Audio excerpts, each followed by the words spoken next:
Welcome, dear students. Welcome back to our today's online class. We are studying about gas equation, and as I told you before, this is the last topic which we have to cover in this reduced syllabus. Now, without wasting our time, let us start our today's class and let's try to finish this last topic in this class. Gas equation. So we studied in our previous class that gas equation is the equation which gives us the relation between pressure, volume and temperature all at the same time if all the three variables are varying. Therefore, it is the combination of two gases laws. They are Charles' law and Boyle's law. If both pressure and temperature of a fixed mass of a gas are varied, a combination of Boyle's and Charles' law gives us a fixed relation amongst its volume, pressure and temperature. So this is a quick revision for you. So according to Boyle's law, volume of a given mass of a dry gas is inversely proportional to its pressure when the temperature is kept constant. And according to Charles' law, volume of a given mass of a dry gas is directly proportional to its absolute temperature when the pressure remains constant. So now, when both the pressure and temperature varies, so what happens to the volume? How they are related? How can we get the answer to this? By combining the two laws. Now, on combining the two laws, volume of a given mass of a gas varies inversely with pressure, according to Boyle's law, inversely with pressure, and directly with absolute temperature, which is according to Charles' law. So this is what we get. Volume is inversely proportional to pressure and directly proportional to temperature. So when we remove the proportionality sign, we have to add a constant term. So V is equal to T by P into constant. And when we rearrange this, we get P in PV by T is equal to a constant. That means product of pressure and volume divided by absolute temperature is always constant for a given mass of gas. So accordingly, if the volume of a given mass of a gas changes from V1 to V2, so if its volume is changing from V1 to V2, if its pressure also changes from P1 to P2, and its temperature also changes from T1 to T2. So here all the terms are changing. Volume is also changing, pressure is also changing, and temperature is also changing. Nothing remains constant. Then what do we get? According to Boyle's law and Charles' law, we get P1 V1 divided by T1 is equal to P2 V2 divided by T2, and they will be always constant. They will have same value, constant value. Hence we can say P1 V1 by T1 is equal to P2 V2 by T2, and this particular mathematical expression is known as gas equation and is used for calculating changes in gas volumes when both its pressure and temperature changes at the same time. And in our today's class, we'll do a quick revision on numerical based on gas equation. So numerical. A given mass of gas occupies 572 centimeter cube at 13 degree Celsius and 725 millimeter mercury pressure. What will be its volume at 24 degrees Celsius and 792 millimeter mercury pressure? So if you see over here we have volume, temperature, pressure, all the three terms. Here also we have two terms, and now we are asked to find the third term, that is volume. So here all the three variables, all the three terms are changing. Temperature is also changing from 13 degrees Celsius to 24 degrees Celsius. Pressure is also changing from 725 millimeter mercury to 792 millimeter mercury, and hence obviously the volume will also change. So all the terms are changing. So this relates to gas equation. So first we'll write down all the given conditions. P1 here is 725 millimeter mercury, P2 is 792 millimeter mercury. Always write the given conditions first in this way so that you do not get confused. Second, we are given temperature but in Celsius scale. So remember, while solving numericals, we always use absolute scale or Kelvin scale. So we have to convert this to Kelvin scale or absolute scale. So 13 degrees Celsius means we have to add 273 to it, and hence we'll get 286 Kelvin. So T1 is 286 Kelvin. In the same way, T2 is 24 degrees Celsius. On converting, we get 297 Kelvin. So we have both the values for pressure and temperature. Now V1 initial volume is 572 centimeter cube, which is also called cc. And now we have to find final volume. So applying gas equation, and what is that gas equation? P1 V1 by T1 is equal to P2 V2 by T2. Now we can rearrange this because we have to find V2. Always rearrange this equation before putting the actual values, because it will be a quicker and easier method. You will not be confused. So we need V2. So we'll rearrange and keep V2 on one side and take the remaining variables to the other side. So we'll get V2 equals to P1 V1 into T2, so cross multiplication, divided by P2 into T1. Now we need to put the values of all the terms. So V2 is equal to P1 is 725 into V1 is 572 and T2 is 297, divided by P2 is 792 and T1 is 286.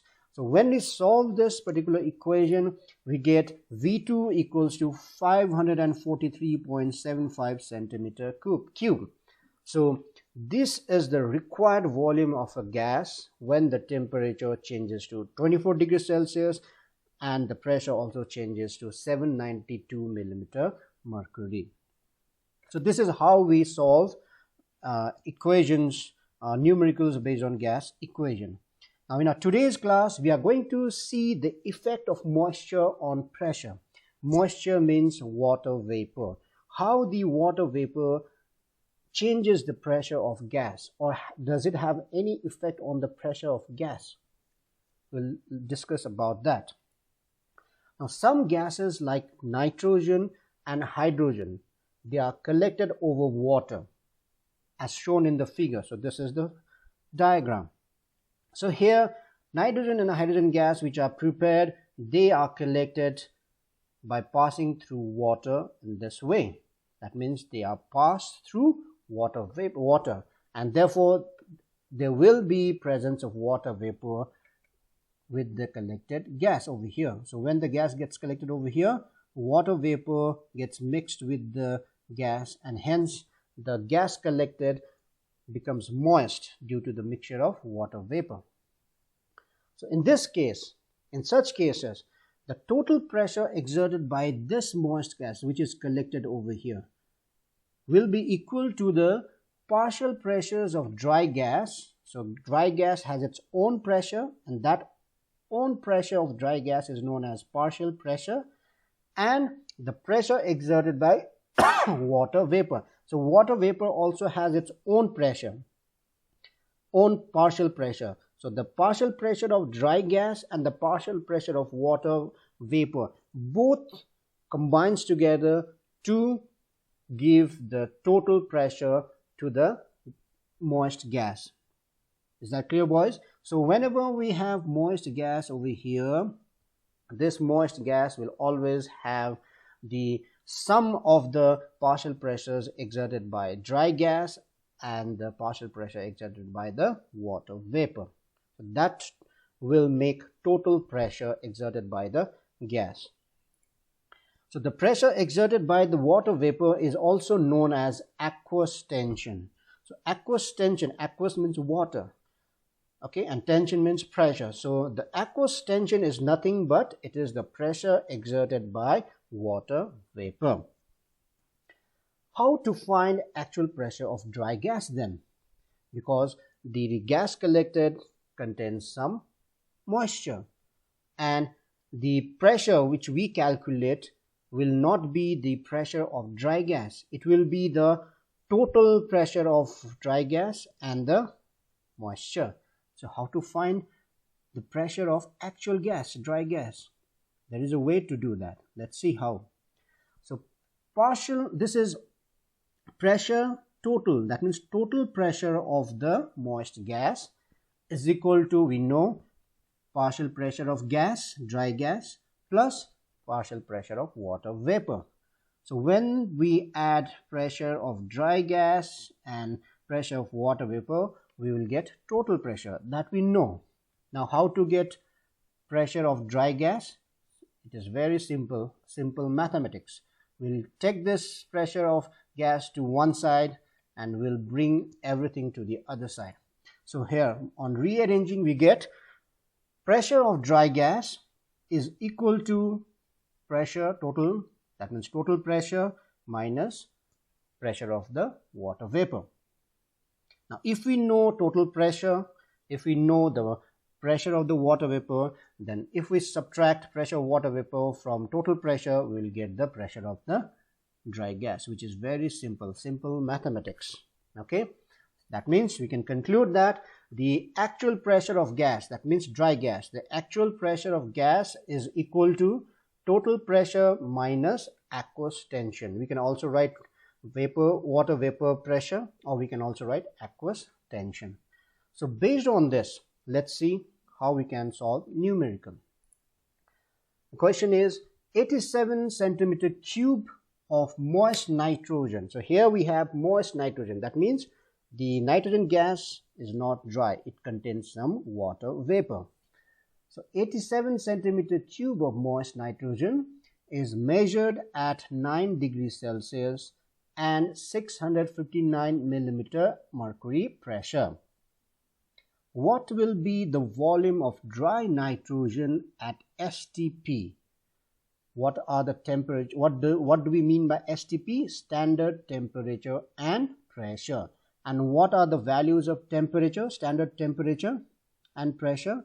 Standard temperature is 273 Kelvin and standard pressure is 760 millimeter mercury. Here we have millimeter unit, so we'll use millimeter. So standard pressure is 760 millimeter mercury.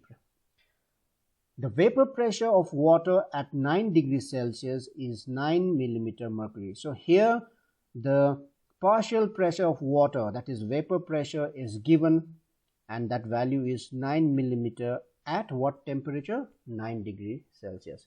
And we know that with the change in temperature, pressure changes. Hence, it is very important to write the temperature at which the pressure is exerted. So here 9 millimeter pressure of water vapor is at what temperature? 9 degrees Celsius. That is the initial condition.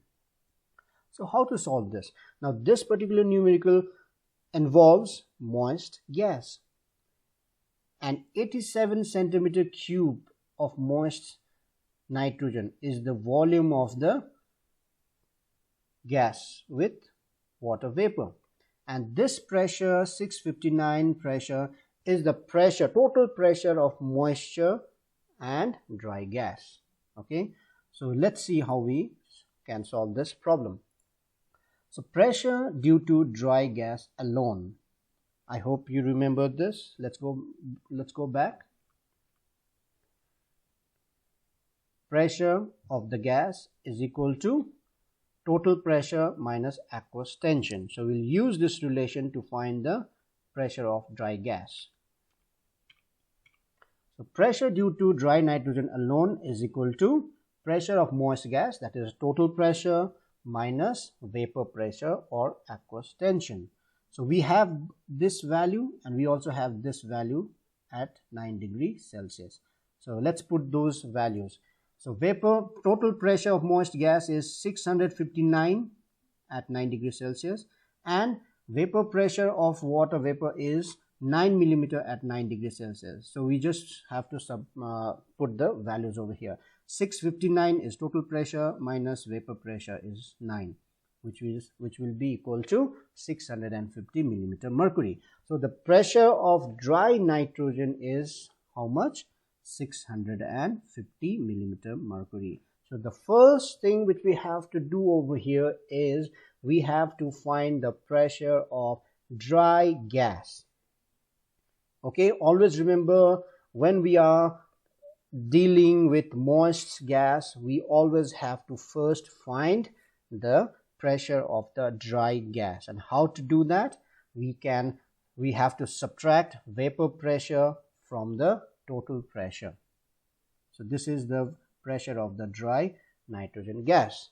Now we have this, we can use this as P1, pressure 1. Please do not use 659, which is given in the question, as P1. We have to use 650 as P1. Please remember, I am repeating this. Okay, so 659 is the total pressure, that means pressure of moisture and dry gas, which we will not use as initial pressure. We will use 650, which is the pressure of the dry gas, as P1. So with this we will start our solution. So P1 is 650 millimeter mercury, which we just found out. P2, since the final condition is at STP, so standard pressure is 760 millimeter of mercury, that is P2. Temperature T1 is given as 9 degrees Celsius. Now we'll convert this into Kelvin, and when we convert it, we'll get 282 Kelvin. Whereas T2 final condition is at STP, so standard temperature is 273 Kelvin. Now V1 is initial volume is 87 centimeter cube, and we are supposed to find the final volume. So how can we do that? By applying gas equation. So by applying gas equation, which is P1 V1 by T1 equals to P2 V2 by T2. Now what do we have to find? V2. So we'll rearrange this. V2 is equal to P1 V1 T2 divided by P2 into T1. Now we just need to substitute the values. P1 is 650 into V1 87 into T2 273 divided by P2 is 282 into T1 is 760. Now when we solve this particular equation, we get V2 equals to 72.03 centimeter cube, which is the required required volume of the dry nitrogen at what temperature? STP, and at what pressure? 760 millimeter mercury. So this is how we solve numericals based on moist gases. And we have to remember that water vapor will have some effect on the pressure of the dry gas. Whenever water vapor is there with the dry gas, it will always increase the pressure of the gas. Hence, to know the actual value of the dry gas, we have to subtract vapor pressure from the total pressure, and that final pressure we have to use to solve numericals. Based on today's class, there is an assignment for you, assignment number 6. What is aqueous tension, which I have explained you, and solve the numericals. There are 2 numericals based on water vapor aqueous tension. I hope you can solve this very easily. Until we meet next time, do all things well and stay safe.